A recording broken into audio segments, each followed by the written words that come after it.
Feel like I formed my own little gang. First look, first latch, first love. First becomes last, then first again. Pause, live on. Pause, live on.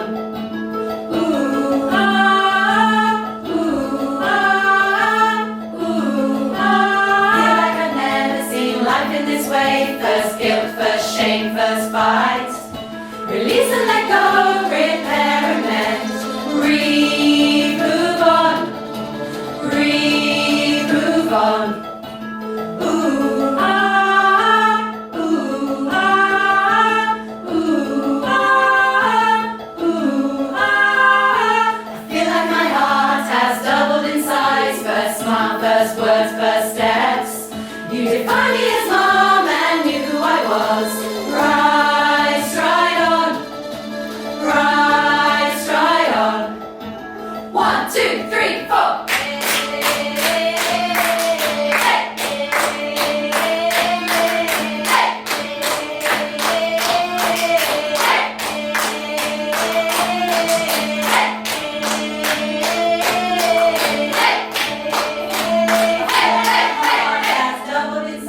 First smile, first words, first steps.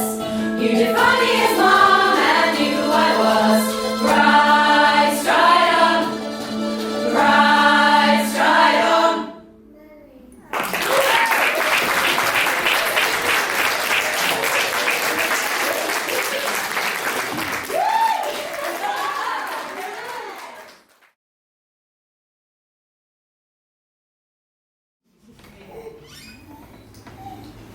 If this was a myth, I'd be on my way back from the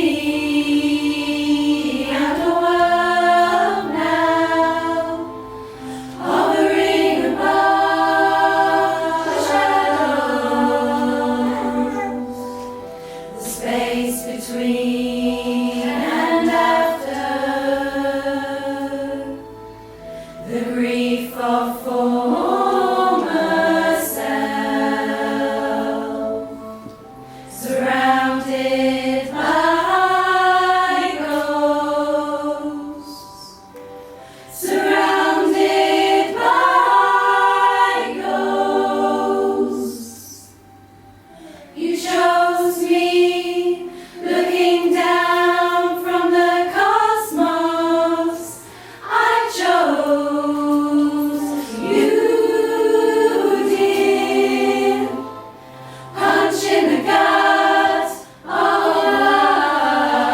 love. Hovering into nothing. Hollow that needs to be healed. Surrounded by ghosts, surrounded by ghosts.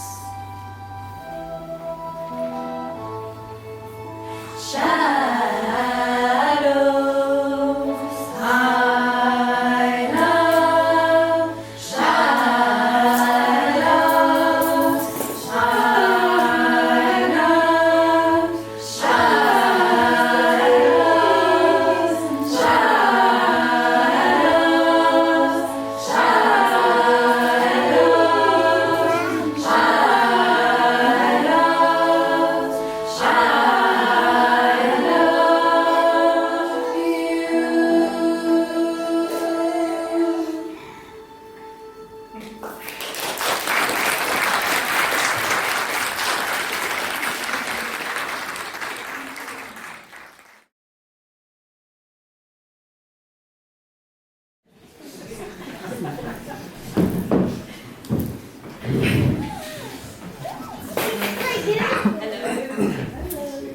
So, when Sophie asked me to tell a story, I figured it should be about motherhood, and I didn't already have a story.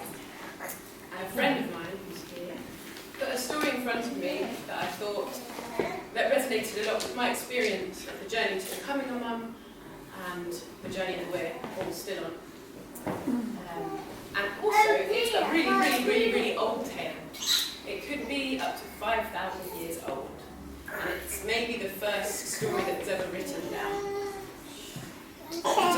situate ourselves, it comes from the Sumerian Empire, which is in modern-day Iraq. And as it's really old, and so I figured it worked. I was going to say, you've got lots of different ages, and if you need to get up and stand and wiggle about, that's totally fine. So the invitation is to listen to the story and see if you can see yourself in any of the characters.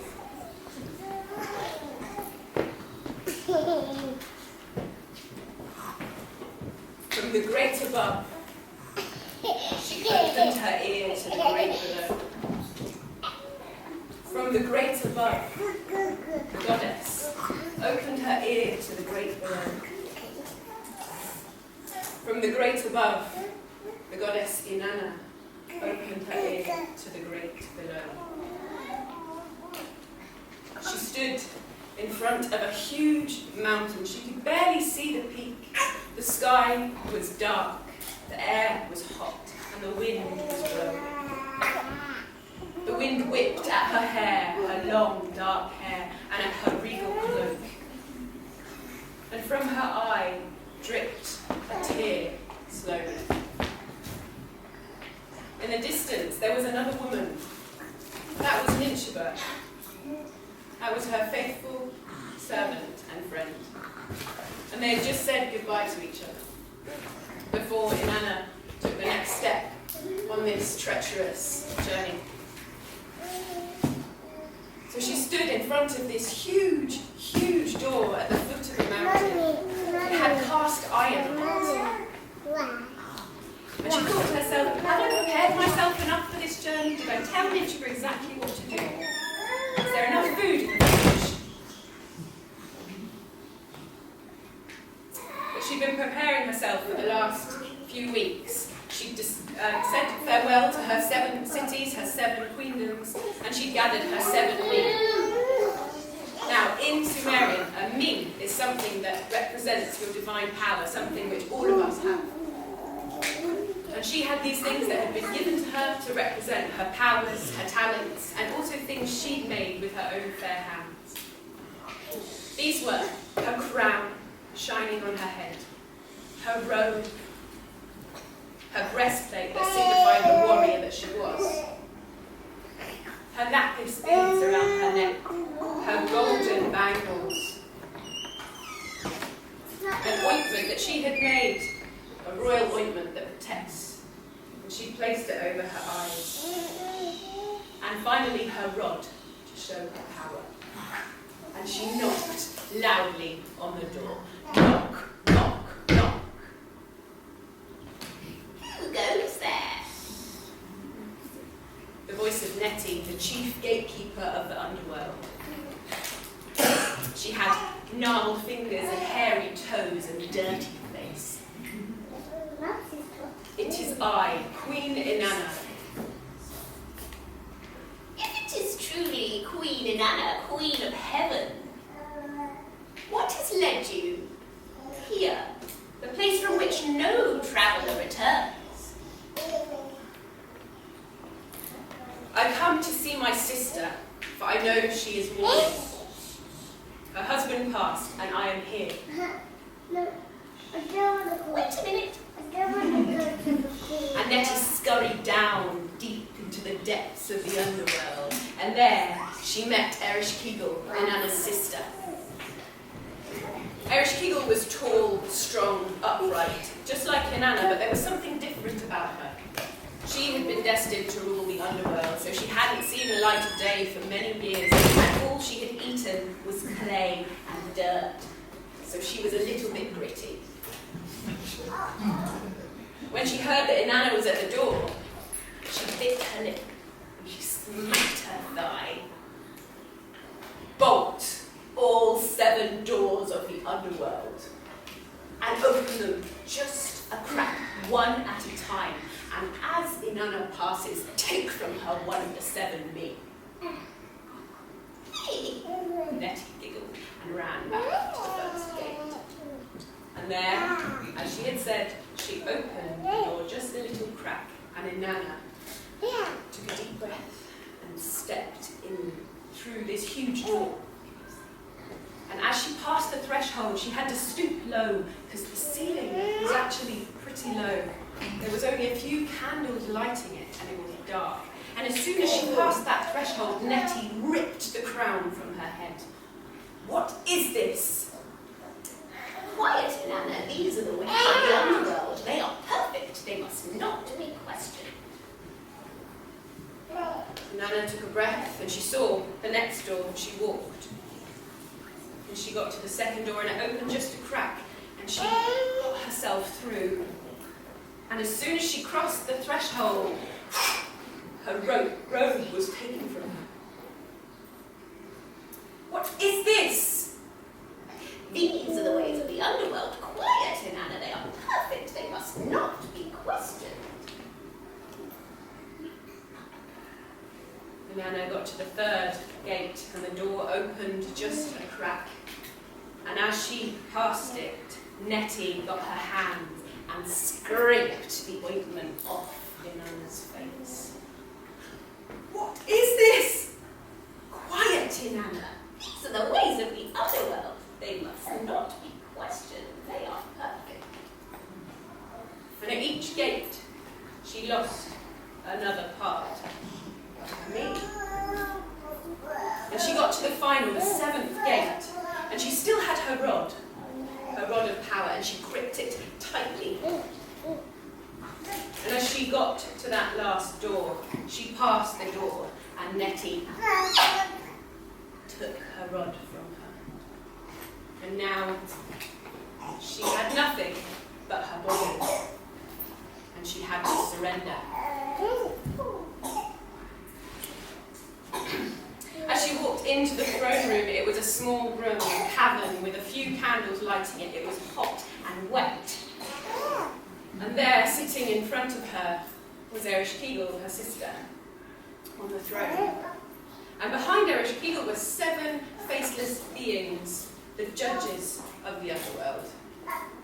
They were angry. Who dares enter the underworld with no invitation? Who dares?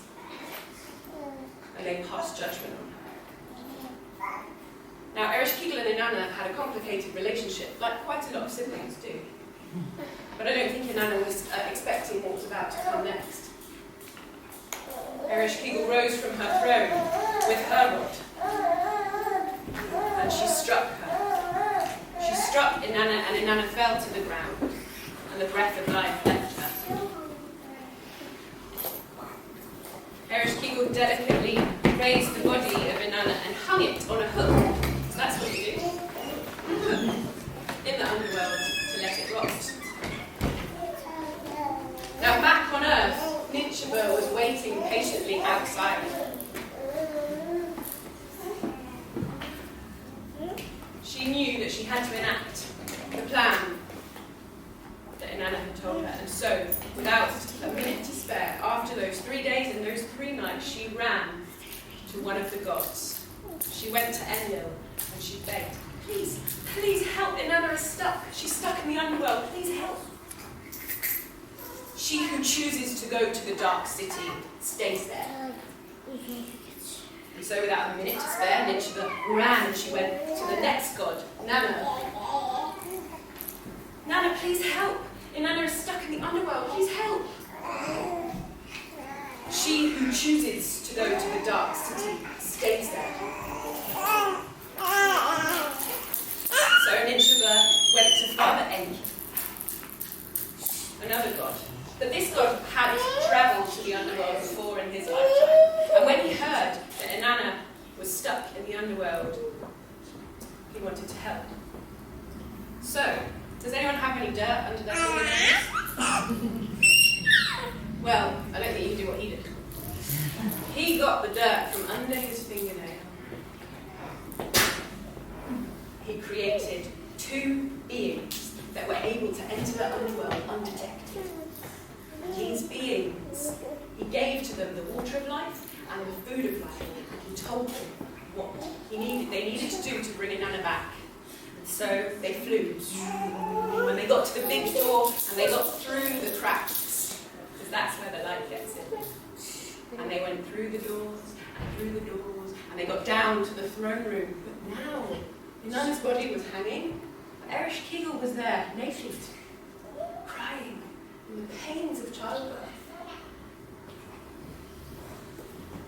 Oh, my belly! The two beings went close to her, put their warm hands on her back. Oh, your belly. Oh, my heart! Oh, your heart. Oh, my back! Oh, your back. And at each cry, they comforted her, and they saw her. And Erich Kegel was happy.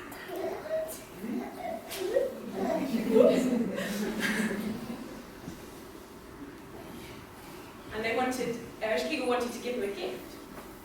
So in the story, it doesn't say what happened, if she gave birth to another child or what happened. But I like to think of it as maybe Erich Kegel was giving birth to herself. And she was happy, and she wanted to give them a gift. And all they wanted was the body of Inanna, and she granted it. And so the beings walked over to the hook. They picked up the body, and they lay it on the ground.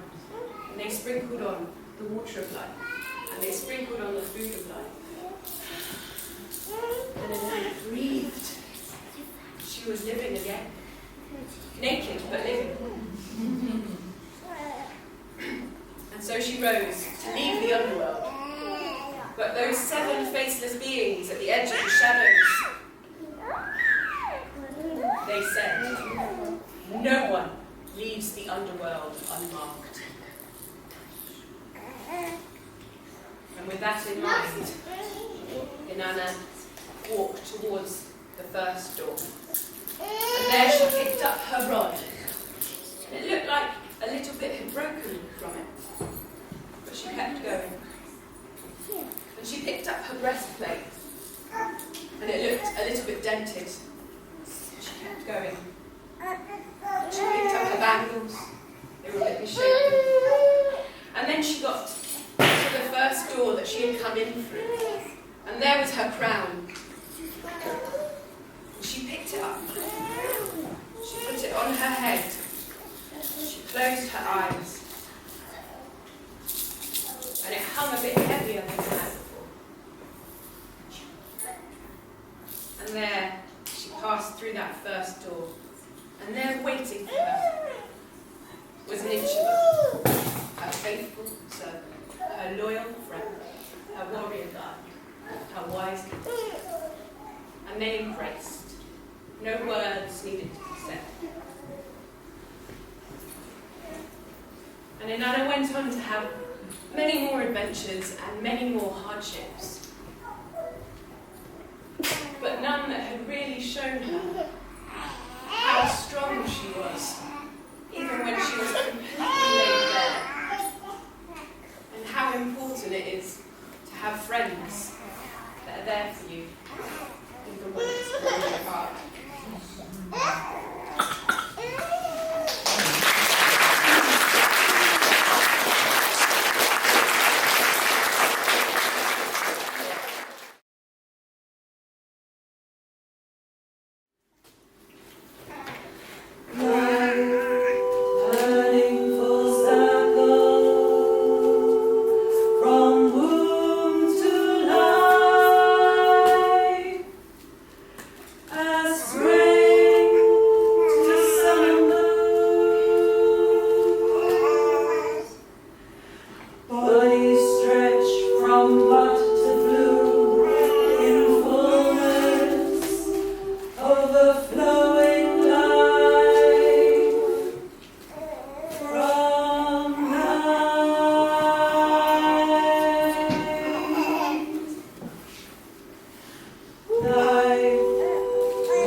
feather, caught in hands. This infinite love, life-filling love, beauty like butterflies' wings. Beauty,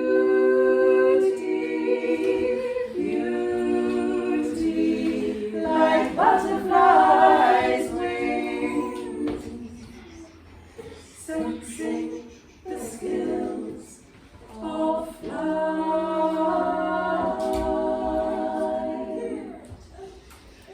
and balance,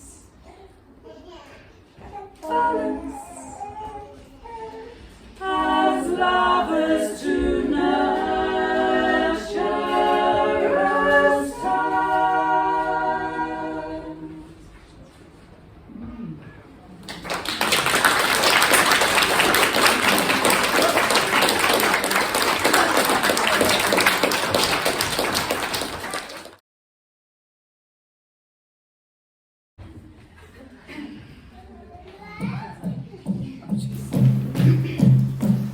Is he letting you sleep? Yes.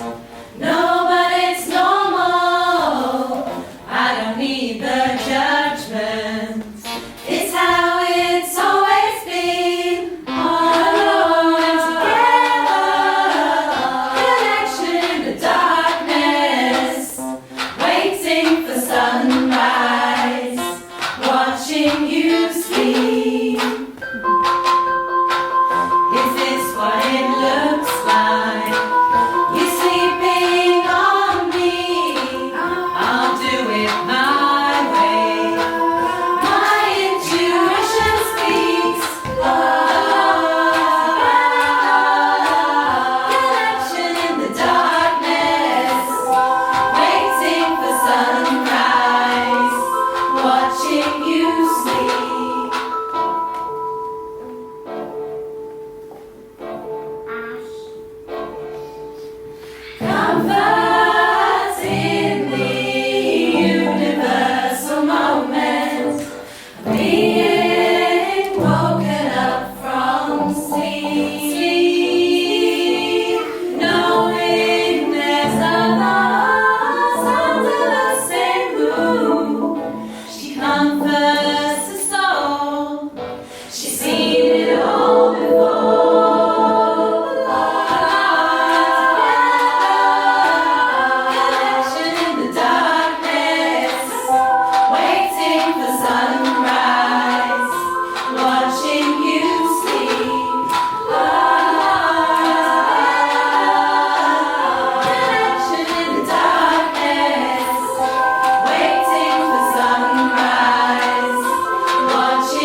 by the